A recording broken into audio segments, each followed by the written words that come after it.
The black hole was tight as hell. It was like a big ass party every time. Even when we backed up, punted from the back of the end zone, just hearing them just party, it was tight. Oh, another episode of Guns Blazin Podcast. Obviously, we don't ever usually open up like a radio show like this and shit. You know, we just had a couple of bowl rips, a few cocktails, and we just talk shit and make up stuff mixed with real stuff. But you know, we got another special guest. This is a big guest right here. I mean, this gentleman is an absolute savage. You know him as one of the top punters from 2013 to 2018. He's been popping off lately because he's got some real questions. He's got legit questions. Legit. I mean, legit. He ain't done shit. He hasn't been hitting motherfuckers in the head with helmets like Myles Garrett. He hasn't. No, not trying to put anybody else on blast, but I mean, for the shit that goes on in the NFL, for this gentleman for not to be working is some absolute trash. Right now, our guest, we got my guy Marquette King. What up, homie? What's poppin'? The King is here. Oh man, thanks, homie. You know what I don't think a lot of people get. Now I know. I mean, if they follow you, if they listen to your interviews and your stings, you're a receiver at the core. Yeah. And you can see that obviously in some obviously punts that didn't go right, where you just ended up taking it for 30 on a 4th and 24 type shit with that kind of receiver speed. You feel and me? You got that electricity of a fucking wideout. You know what I mean? The things that people say you do, like, I celebrate when he celebrates when he kicks. Everybody does it. Every defensive back gets a sack or a half a sack or a fucking batted ball down. And any receiver, any tight end, everybody, cornerbacks, everybody does it. I know. It's positional discrimination, bro. Hey, that's what it feels like, man. That's what it feels like. Like, come on, man. It's 2021 now. Like, just open your mind a little bit more. Yeah, man. And that's who you are. And one of my favorite things you said in one of your interviews was, listen, I work hard as fuck at this. Exactly. You're doing shit no one can do. Let me get a little 2 seconds to just enjoy the fruit of a fucking 80-hour-a-week labor. It's crazy, man. I think a lot of the people that do have problems with that are the people that aren't happy with what they got going on in life, and they just try to find a way to down other people's moment. I think you're right, man. Because listen, bottom line is, I think I've met you twice through Pat. You won't remember me, but I was with Pat, obviously, and so everywhere you go, I mean, you're just a good fucking time. That's like part of your personality, I assume. Like you're a locker room guy. Like lifting spirits, people want to be around you. Yeah, man, it's crazy, man.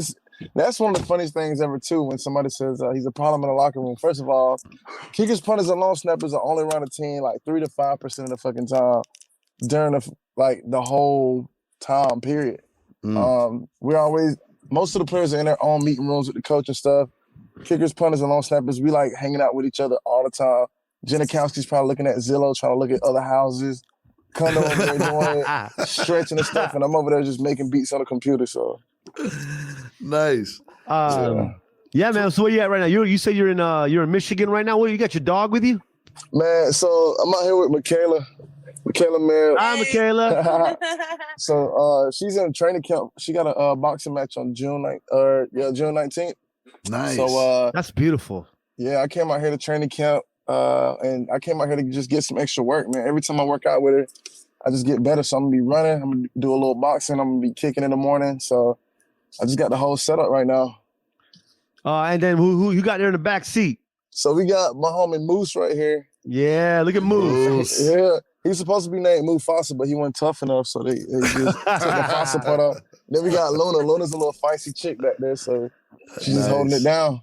That's beautiful, man. That was another great that clip you put up the other day when you kicked it, hitting the fucking light pole. Was you trying to? That was legit. Like you were just trying to do that. Yeah, very first try, bro. I just finished shooting this music video for my boy Always Sunny. He got like a yellow sun head. It's tight as hell. So we finished shooting that video. Then the lady whose Airbnb it was, the kids wanted to meet me and stuff and just hang. And then I just took a football out and I was like, I bet y'all hit this light out here. And it was like, nah, you not. So first try. Bing. That was beautiful, That's man. That is sick. Man. The odds on that are so hard, like just to make it look easy, because you know that ain't, you obviously have you kicking it 50 yards, swishing it and shit and hoops. Yeah. You know, Yeah. but like right now, you just, I mean, you know, I do enjoy that you're like, well, what's the deal here?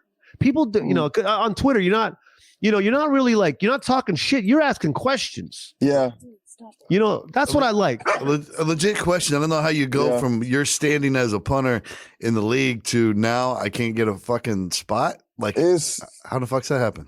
I don't know, man. It's a very interesting situation to be in. It's like you said, I just want questions. I want to figure out what's going on because, I mean, since I've been in the league, it's always been this is a performance-based business, and I'm like, shoot, the only way, because every time I became serious in a game, I never performed. But as the more I have fun, I perform really well, and I mean, I bring so much energy. And what a lot of people don't know is even when I was in Oakland with the Raiders, the people that were upstairs with the Raiders used to come down to me on the sideline during the game saying, hey, we need you to make a play. Like, this team's a little too quiet, so we need you to do something and get everybody hyped up. There you go.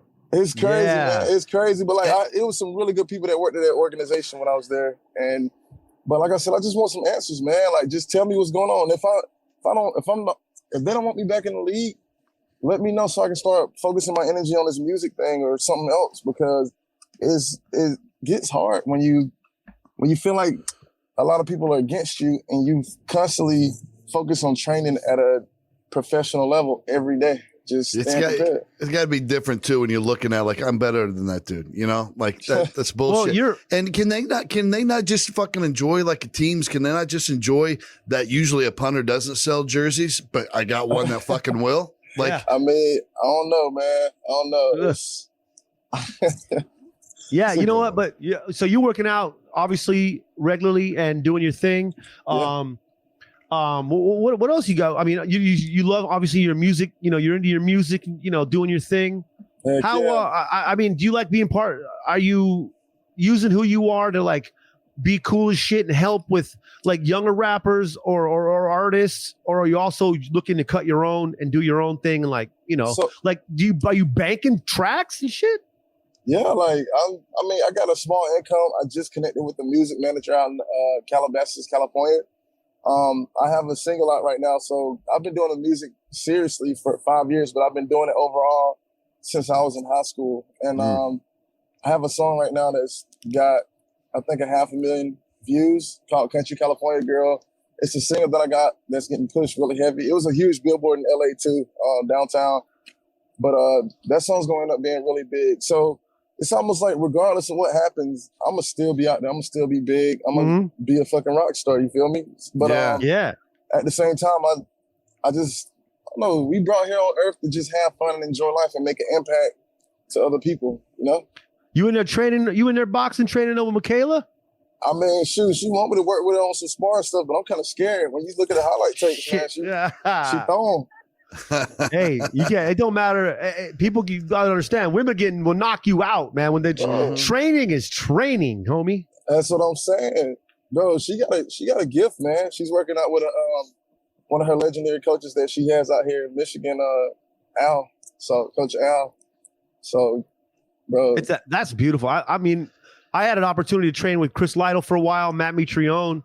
And I got a couple little rough and rowdy fights under my belt, you know, but just little amateur shits and shit. But then like the discipline, what it does to you, and and then how you feel after. Like when I first started getting beat up and sparring, and that reality set in where you're fighting somebody but you ain't got no beef. It's just like exercise, but you're friends.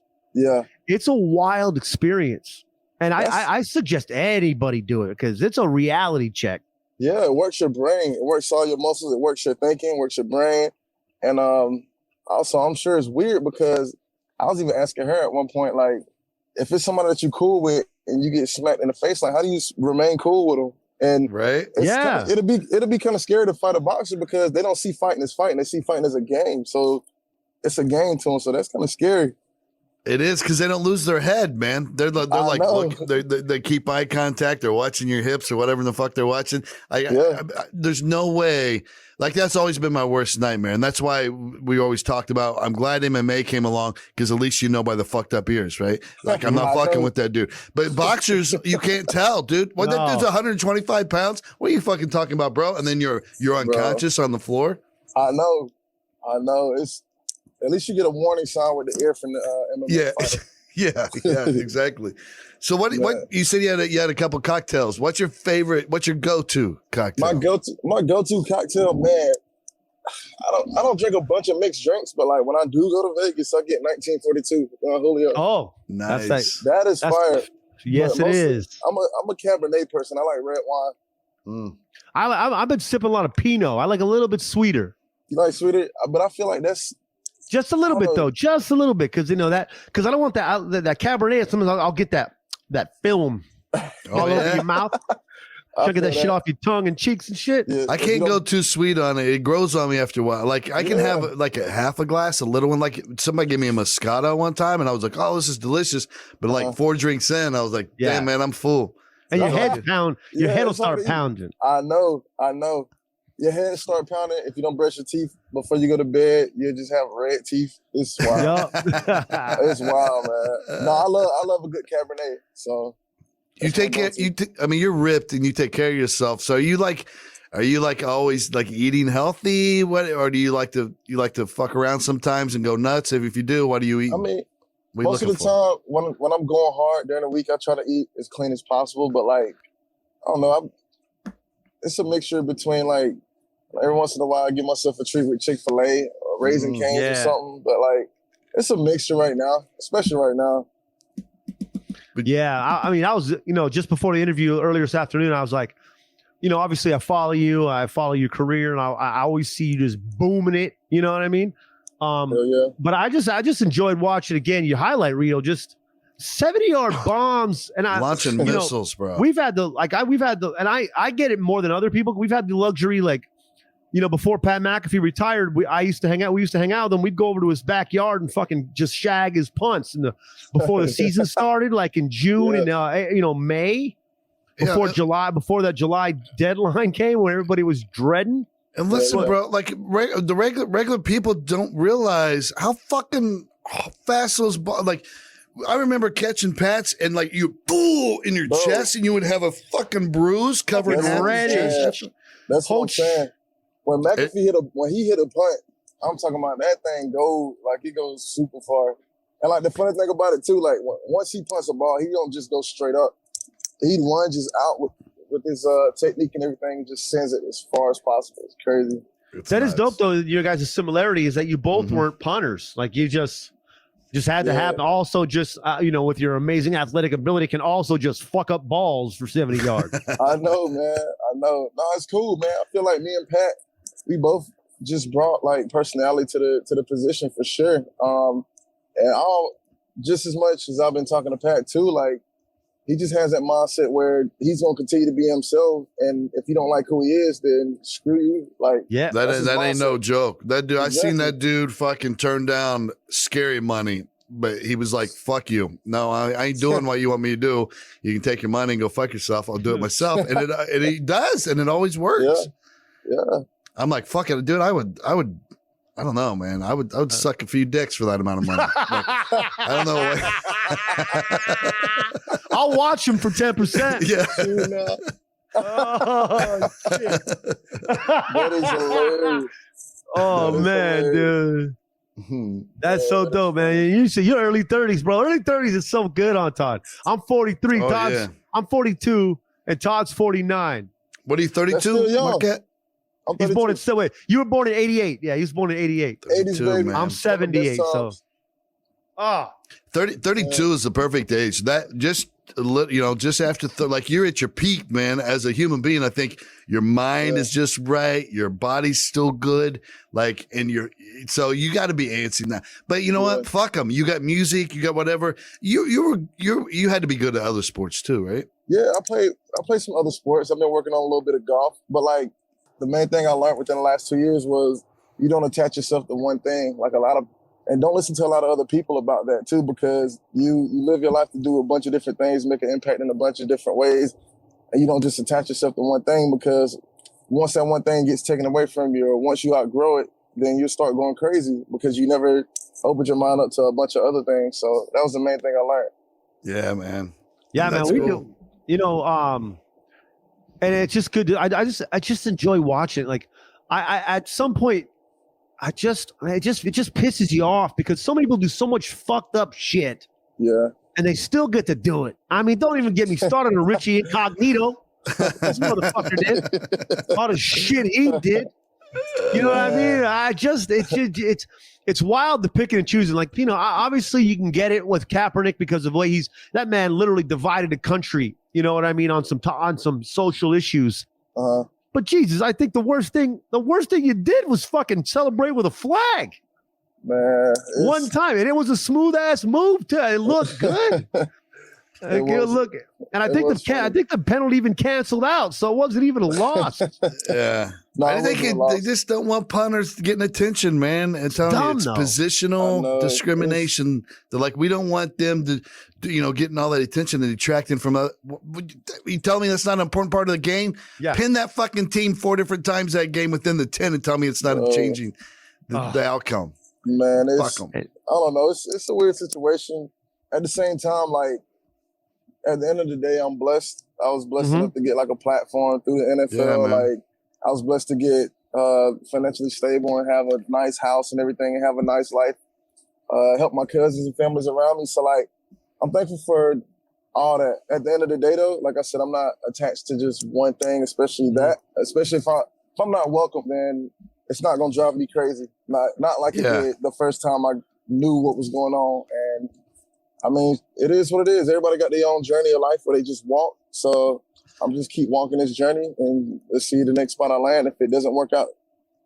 Yeah, fuck him. You're a talented dude. You got a contract under your belt, so fuck him. Yeah, I love it, man. I like it. But I don't know about. I mean, I don't think he would think that. Like, I mean, you can obviously speak for yourself, but there, you people do learn that when you're in your 20s and you're electric, like you do shit like, different, a little bit different. Then you get in your 30s, you could even be more, who knows, like right now, if you signed a deal and then you're in the league and you fucking, you run it again for most yards per punt average over the whole year. Cause your worst year right now in your career, you're still better than, there's only like 8 dudes that would still beat that. Right. Yeah. But I think what he's saying is like, but if it don't come, it ain't the end of my fucking life because I ain't attached to it no more. That's part of just growing up. And then you're just a talented dude. So when you fucking hit the top of the charts with that rap album, you can be like, fuck everybody. You know what I mean? Like, hey,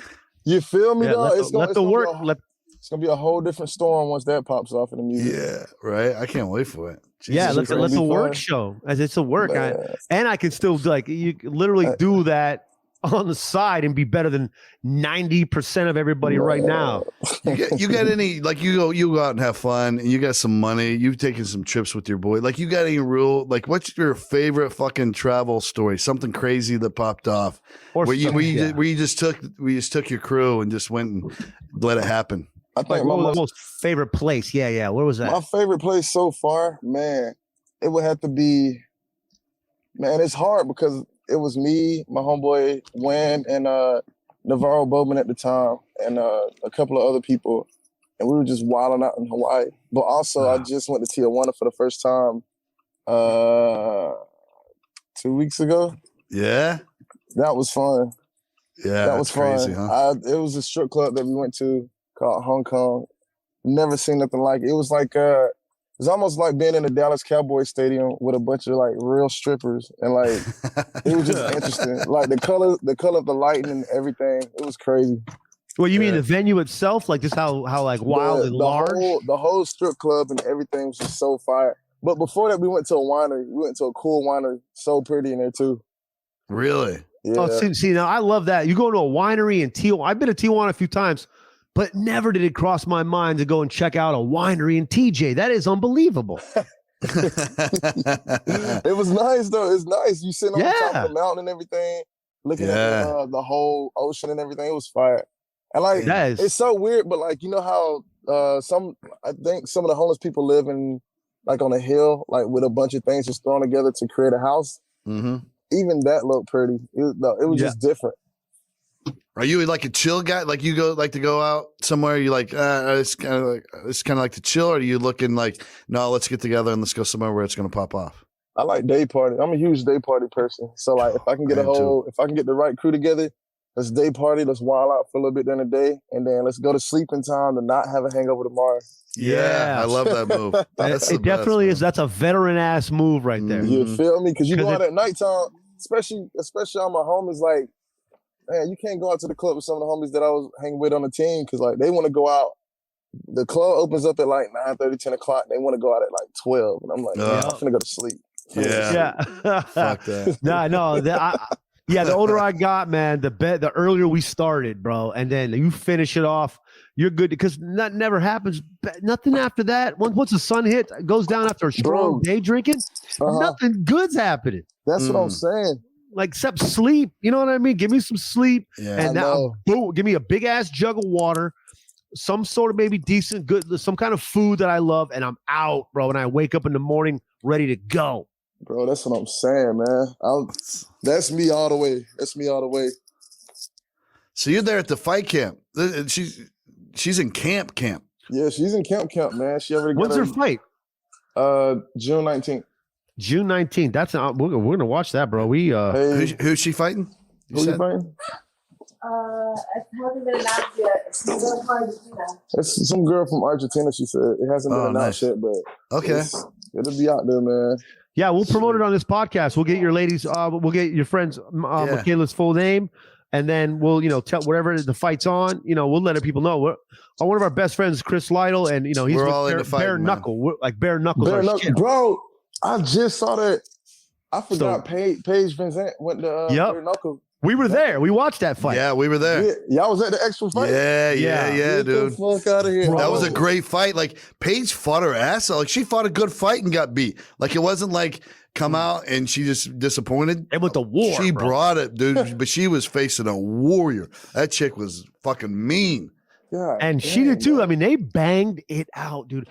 The Bare Knuckle, you have to go to one, bro. Shaq is at all of them. Shaq's at every one of them. Shaq's at every one of them. Yeah, dude, I'm telling you, he came out and handed the belt. He put the belt on the champ. Yeah, but it's just so electric, and I love watching fight videos.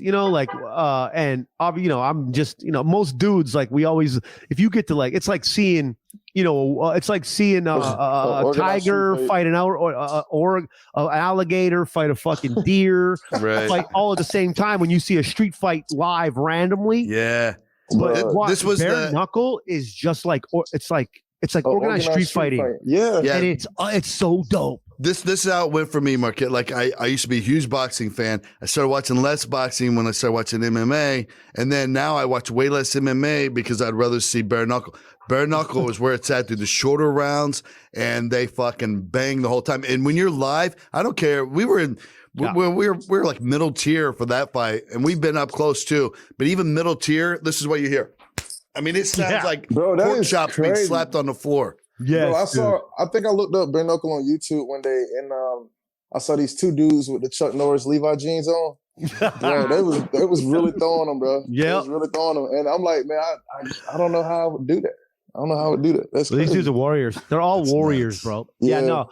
And it's even more fun when you like Paige Van Zandt or Chris Lieben are going at it. You know what I mean? Yeah. Like we're talking about certified badasses, and just to watch them go heads up. Then you got to go to a Bare Knuckle fight. That shit is live. Man, I'm gonna have to check it out. Now one of my homies, Daniel Cormier, when we were out in the Bay, we went to go see him fight John Jones. We went to go see him fight John Jones twice. So, I mean, I don't know the way that they do the lights, the whole environment, like it makes fighting look cool as hell.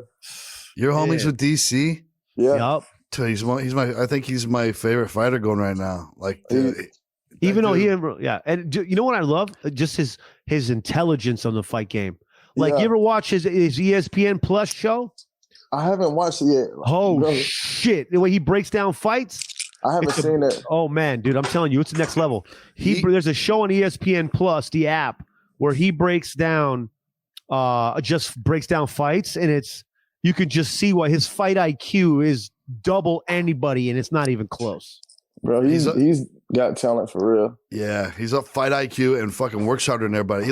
Since Randy Couture, it was DC. Like, they're the same kind of people. Yeah. That everybody's like, no, there ain't no way he wins this fight, and they just keep fucking winning.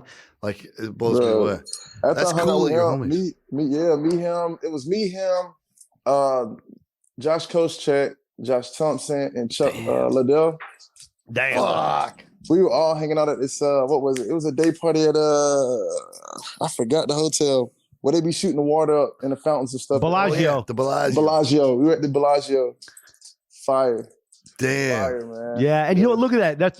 That's another fight intelligence. Everybody drinking during the day. Yeah. You know what I mean? He wouldn't turn up during the day. He was off in the room, but like it was just us, like just chilling. Yeah. It was fun. Yeah. Now, who made that? Who made your necklace? I make these. Yeah, you know what? I got a guy. I used to work with a guy who made very similar to that, and I wore it for years and years until it finally broke. But I can just tell, like, there's like a connection there with that. And you make them. That's dope, dude. I like that. Man, I enjoy making these, man. Like, I got bored, and I don't know. I don't like wearing a lot of gold and silver stuff at all. Like, I like stuff like this that's not too flashy. Yeah. So, but it also means something. It has like there's something there to it, you know? Yeah. No, I just get them because I like the colors and stuff and the designs, but like some people get into them, so I'm looking at selling them soon. Nice. I'd buy one. That thing is nice. Hey. Yeah, because you make them on, put them on your website. Shit, I'm gonna buy them shits up, dude. Man, bro, it's definitely gonna look good, man. It'll look good. So how long you in Michigan? Where do you like officially reside at? I'm in Scottsdale, Arizona. Oh, dude. Oh man, that's my spot. I started stand up there. I lived there for 6 years, mostly Tempe, but I used to work at Dos Gringos. You ever go there in Scottsdale? I haven't been there. Yeah, but I don't think it ain't shit. Yeah, it's in Old Town. It ain't shit now, but like in 2000, like early 2000, like 2000 to 2008, shit was popping. Bro, but it's still there. But you know, Scottsdale got so many amazing places, and it flips and turns. I know so much money, and so many dope ass places to kick it there. It's wild. You know, they just removed the mask ban. So we're the mask everywhere. So like the last 2 weeks, it's been flooded with customers everywhere in full capacity. Like it's wild out there right now. Damn. Yeah, I got my second vaccine shot next week. Next Wednesday, I go in. I'll be ready to. You're gonna be AZ the following week. Yeah, I'll go there. I'm gonna get some shows there, Todd. I always play improv and stand up live over there. Yeah, I got a buddy at Tempe Improv for sure. Hey, did you get your vaccine?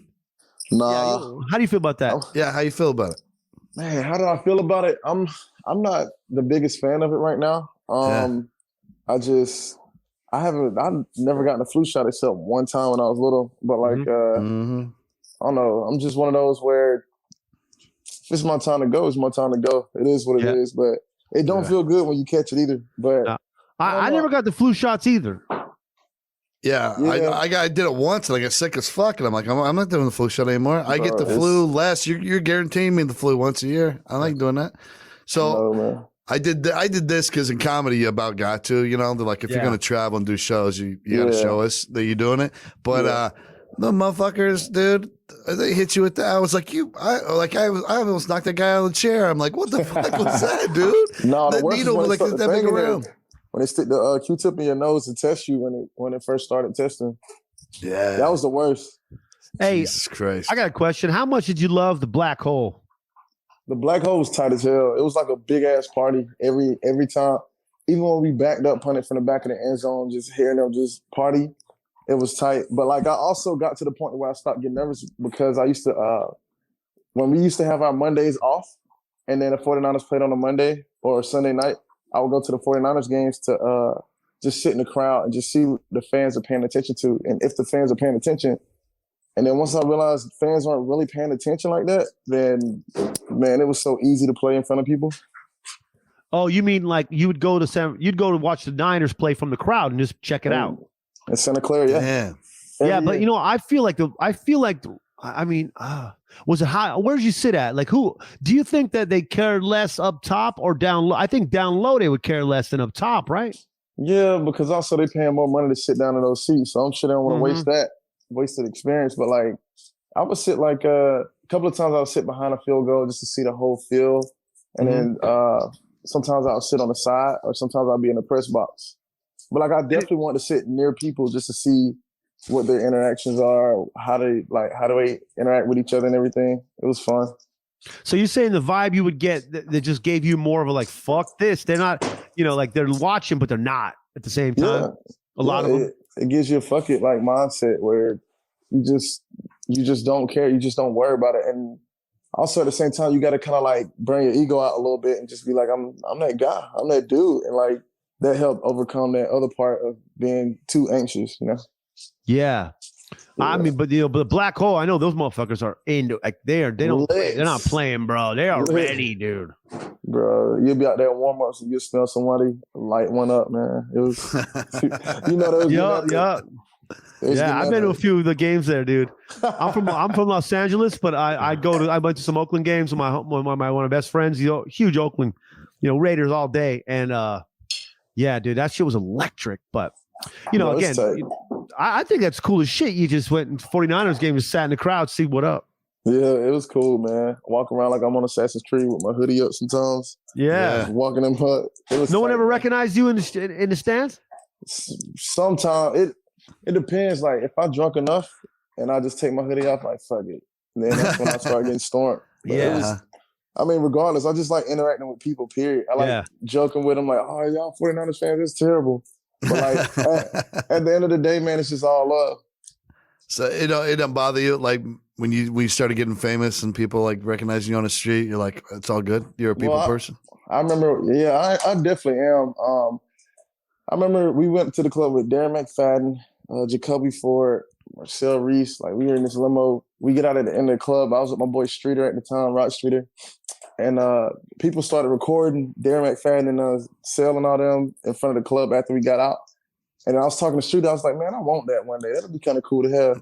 Because I was like, nobody knew who we were. Right. Yeah. As the years go on, then that starts happening to me. I'm like, oh, this is kind of cool. Like, yeah. But then you get to a point where it's like I just want to be normal. Right. But then, like I said, once it gets taken away and you get it back, or once it gets taken away, you start seeing things a little differently. You see the impact that you can make with people, and then it just changes your whole mindset. Like, just enjoy it while it's there. Hell yeah, man. Everybody's lying. They say they don't want that at first. And I know it's got to get old after a while. But, yeah man, I remember seeing I watched that Comedians in Cars Drinking Coffee, and Zach Galifianakis and Seinfeld. They stopped and they were just walking around a store, this little shop. And of course, everybody comes up to him. They're like, oh, fuck, it's Jerry Seinfeld, Zach Galifianakis. Yeah, and they had pictures, and Seinfeld's taking pictures with them. And then they get in the car, and Zach Galifianakis was like, dude, it doesn't bother you at all? Like, did you get tired? You can't go out anywhere and people coming up and want to take your pictures or whatever? And he goes, you wanted to be famous. What the fuck are you talking about? Like, wait, like this is this is where we wanted to be. You wanted to be Zach Galifianakis, and you wanted that person to know you're Zach Galifianakis.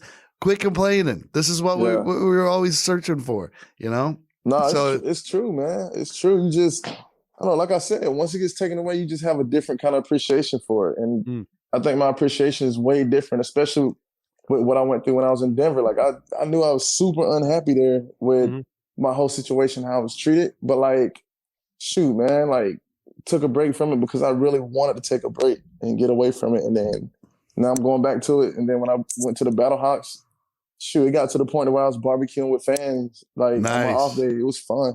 Really? That is awesome though. I mean, because if you like step out of it and look how excited and how much it means to them. And all you're doing is just hanging out at a barbecue. You just being yourself, and they're never gonna forget that. Yeah, like it's never gonna be forgotten. Yeah, you know what I mean. And that's it's just like a humongous blessing, and it's just just to be chilling at a barbecue, and motherfuckers can't believe it. You know what I mean? It was fun, man. I actually cooked for them too. Like I made the chicken, I made the steaks, I made the barbecue sausage. Like it was a vibe, man. I got a cooking show, man. I got a cooking show. You got to be on it. Yeah, you got to go on this cooking show. What y'all trying to cook? Dude, we'll hit that grill, whatever you want, bro. Whatever you want to do, whatever special recipes you got, we'll combine some special recipes. Yeah, hit that Salt Bay. You know what I mean? But do it early on before the elbows get sweaty, because I know that motherfucker dropping some sweaty ass sea salt on somebody's $1,000 gold steak, dude. That's what bro. I couldn't believe that either. That's another reason I don't wear gold. Like people can eat it now. Like, what's the point? Yeah, the gold flake steak. It's $1,000. I went viral a receipt from his restaurant in Miami, and I don't know if it was the night McGregor went. I don't know what it was, but it was like a $8,000 check. But the steak, the gold, the one that he always does, he only comes out for the $1,000 gold steak, and that's his fucking move when he does the $1,000 gold steak. That's when you'll see fools like I don't know, was it Victor Cruz? Somebody. Not too long ago, I saw him like Salt Bay trying to feed him. He's like, "Fuck off, bro! I'll feed Amari Cooper." Yeah, Amari Cooper, dude. Bro, but yeah, he's down there eating that steak. Bro, if I pay $1,000 for a steak, that steak better let me have a wet dream at the end of the night. Yeah, dude. I don't know if I'm gonna be paying $1,000 for no steak. No, because it's just a tomahawk. Even if it's an aged tomahawk, 90 days, we're looking at a few $100s max, dude. And crazy. Half that weight is bone. That's crazy, dog. Freddie Flintstone better be cooking that tomahawk steak himself. No shit. It better be actual pterodactyl if I can pay $1,000 for it. That's what I'm saying. You got a go-to thing on the grill? You got go-to recipes? Lemon pepper. Nice. Yep. So you got a smoker? Changes everything. I just got a regular grill, but like what I do is I put the coals on the side. So like yeah. When you don't want the chicken to cook too much, you move it on the empty side and just let it get warm. That indirect heat. Heck yeah. Yeah, I got a Traeger. They sent it to me when I was still at Barstool and I still had a lot of clout and shit. Nice. But they sent me a $2,000 smoker, and I thought we were gonna start doing some work together.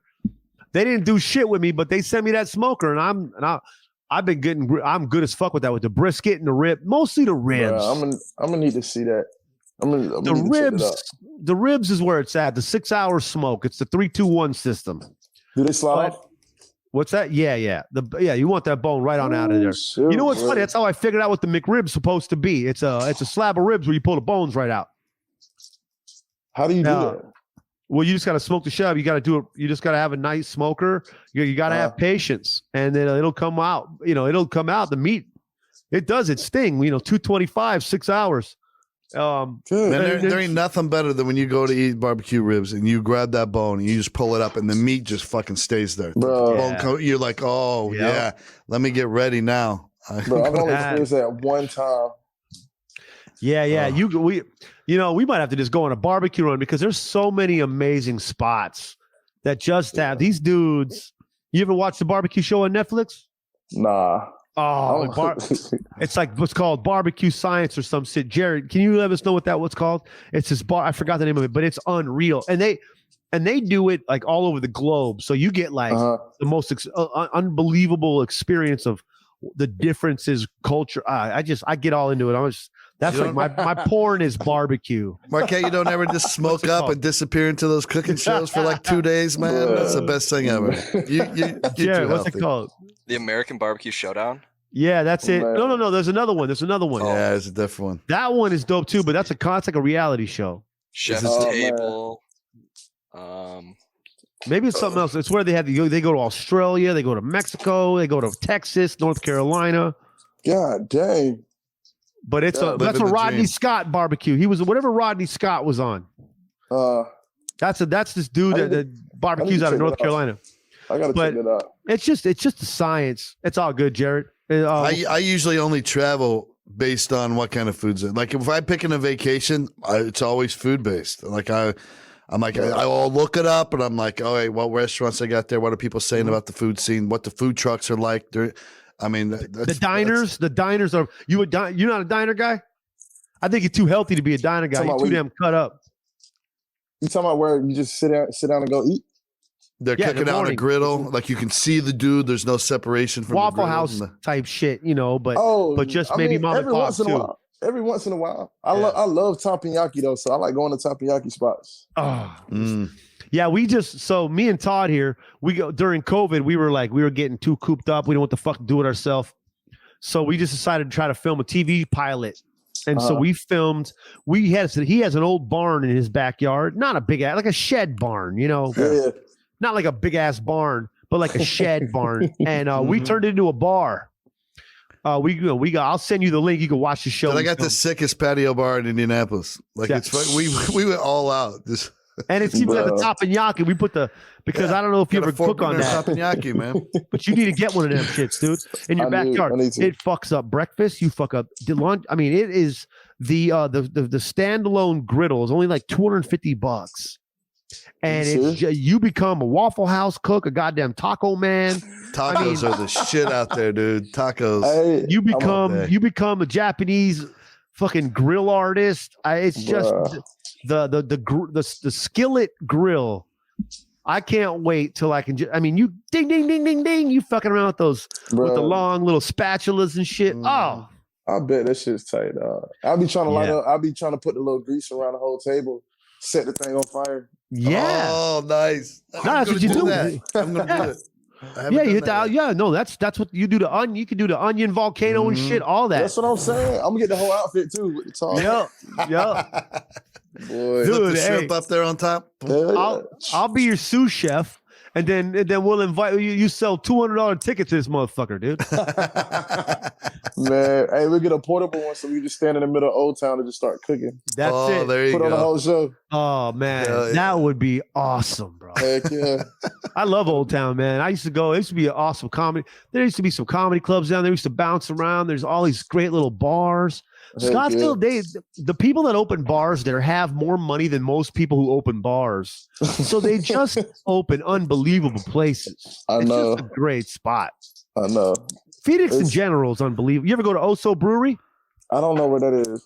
Yeah, you got to go to Oso, homie. That's a guy that made me start stand-up early on. He was my manager at a bar called Dos Gringos in Phoenix. Mm-hmm.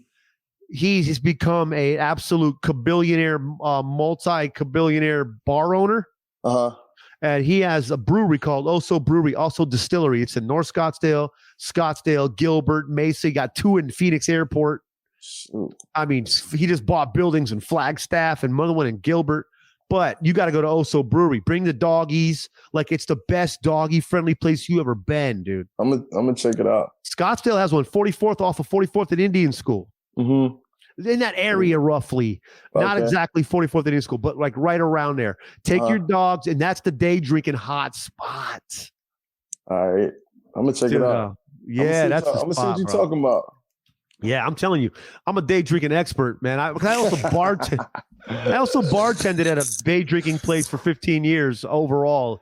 So, that's just, you obviously, we get it when you get older. After 30, you just get it. Yeah. You got to calm it down a little bit. Take care of yourself. Stay out of trouble. Exactly. Yeah, and man. Have a lot of Pedialyte too. Yeah. Not Pedialyte. That's it. Just trying to keep, it makes your skin like you got the nice ass skin. Like your shit is just glowing, bro. I know, man. So whatever you ought to be doing, stays hydrated. Whatever he's doing, you got to do something. Man, you need to start selling that. I feel like running just keeps you looking young. Period. So as long as you just keep running, working out, you good. Yeah. Well, I'm not going to do that. I'll just go to hell. I got sick for a couple of weeks and lost 15 pounds. When I'm motivated from that weight loss, so I might have to start. I've been getting the urge to run again. So we'll see what happens if my fat ass will get out there or not. Get it done. We ain't got no but time now. Yeah, man. We're gonna grill it up. We're definitely gonna grill. Hey, you know what? Hey, Todd, we're gonna invite him to the Guns. So for our Patreon, right? We got a Patreon, and we got like a party for the people who pay $100 a month. Yeah, it's all inclusive, all alcohol, all meat and food and shit. Like at Todd's backyard bar, man, in Indianapolis. The teppanyaki, and we'll get the grill going. We'll probably have one of our musician friends come play live. Yeah. Let's go, man. Let's go. Yeah, that's in June. We're going to send you an invite. If you can make it, if not, but again, it's just going to be a good ass time. Send me the invite. Let's go. Cooking meat, dude. I'm a meat guy, bro. I just love meat. It's going to be like an all day meat cook. I think one of those deals. You know what I mean? Like, so we'll just be dipping into it, drinking. Yeah. Oh yeah. Y'all know I'm a professional cornhole player, right? Uh-oh. You better watch out. We got our own bags around here. Like, You know, watch out. Oh, shit, y'all play for real, huh? Well, we actually work with the American Cornhole League, the professional ESPN league. Bro, I want to collab with them one day, man. That looks fun. They'll collab with you in a heartbeat. Hold on, do the professionals get to drink while they play cornhole? Yeah. Oh, yeah. They have a system. Bro, they don't change the game, bro, just because they're pros. They play the same way they do in the backyard. We'll be in Vegas. There's two nationals left, just so you know. We got Vegas, April 28th weekend, 29th, 30th, May 1st weekend. And then we got Rock Hill, South Carolina, August 2nd to the 8th. And also, going to Vegas? Yeah, we'll be there. Bro, send me a text after we get off of this, and I will. I'll see if I can book a flight for a day. We can hang out in Vegas. Dude, you come in with us, do content. We do all kinds of cornhole content while the pros are playing. We do commentary. You could sit in, do commentary. That'll be tight. I mean, we have a blast. We run our own secondary court, so there's no rules on that court. You come in and fun call that shit. Like we throw challenges at them and make them throw from one leg and shit like that. You know, blindfolded. It's crazy. Stop. You should come commentate on the secondary court that we run. Did you get good at cornhole like Pat did because you had the off days when you couldn't kick and shit and you were playing in a locker room against fools? No, we ain't do it like that. I guess Oakland's a little different than Indiana, but y'all out there in the country, like in the Bay, man, nobody wanted to do that. They didn't even know what cornhole was on the radio. Oh, really? Wow. Wow. But yeah, no, we're gonna. You have to come out with it and just check it out and have fun. It's so much fun. We got a midnight show that weekend also at the Stratosphere LA Comedy Club. We're gonna do a midnight show. I got some homies coming out that are just absolute murderers, dude. It's gonna be such a great show. That's tight. Man, well, we can't thank you enough for taking your heart, your time. You got, you probably could do a million things right now. We appreciate you for coming on our podcast. Man, I appreciate y'all, and I also want to tell y'all I appreciate y'all for the support, man. What I got going on ain't always easy, especially when it pops up on my social media. But like to see the support that y'all show, it means a lot, man. So I appreciate y'all too. Yeah. Dude, fuck them, we're fans. Yeah, dude, keep going because they can't keep ignoring you. You're a bad motherfucker, and let's just talk performance based. No one's fucking with you. So let's see what the future holds. We're in your corner, hard as fuck. But either way, we're gonna see what them cornhole skills are like, and we're gonna grill. And we're gonna maybe you're the next champ. Grill. Let's make you the next cornhole champion. Fuck. Hell yeah, for real. Send me the info for the dates in the text, and then I'll see if I can set that up. Hell yeah. Thanks again, Marquette King. You the best, man. Y'all too, man. See you, brother. Yep. Later.